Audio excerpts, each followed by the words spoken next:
Bonjour et bienvenue à chacune et à chacun d'entre vous.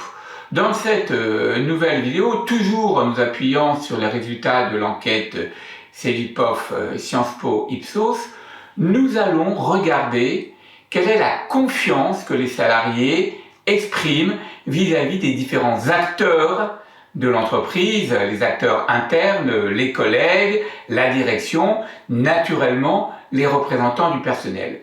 Premier élément, comme vous le voyez, c'est d'abord à mes relations de proximité que moi, salarié, j'accorde ma confiance.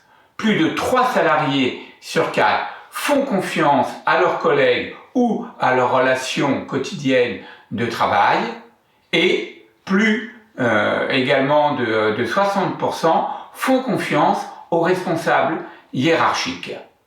Pour la direction, c'est un salarié sur 2 qui lui fait confiance d'une façon générale et un gros tiers pour les organisations syndicales.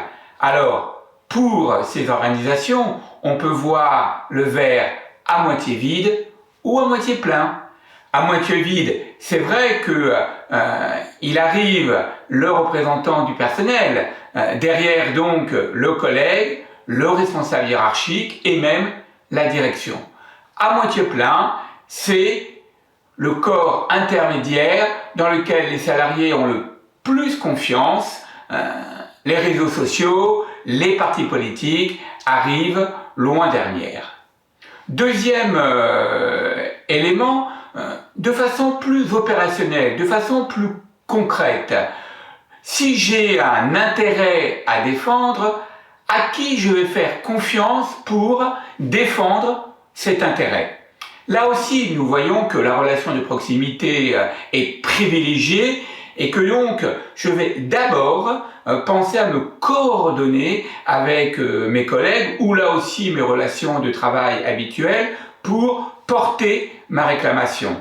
Mais nous le voyons, entre ensuite la démarche individuelle, l'échange individuel avec mon responsable ou avec un représentant du personnel, les choses sont plus équilibrées. Et là, nous le savons et les acteurs du terrain le savent également. Lorsque effectivement un salarié a une réclamation individuelle, il ne va pas hésiter à aller frapper à la porte du représentant du personnel qui le savent bien, le premier contact avec un salarié est très souvent un contact qui est fait parce que ce salarié a une réclamation individuelle à porter et il souhaite que le représentant personnel joue ce rôle de relais, soit vis-à-vis de la direction, soit vis-à-vis de son responsable hiérarchique. Troisième élément très intéressant du questionnaire, la confiance. Comment je l'accorde? Sous quelle qualité je l'accorde à un représentant du personnel? Qu'est-ce que je demande d'abord comme qualité à un représentant du personnel? Et de loin, la première qualité demandée par les salariés à un représentant du personnel est d'être honnête. Alors, je vais vous lire la définition d'honnête du Petit Larousse. Première définition, qui agit avec droiture et loyauté. Deuxième, qui se montrait scrupuleux dans les questions d'argent ou d'intérêt.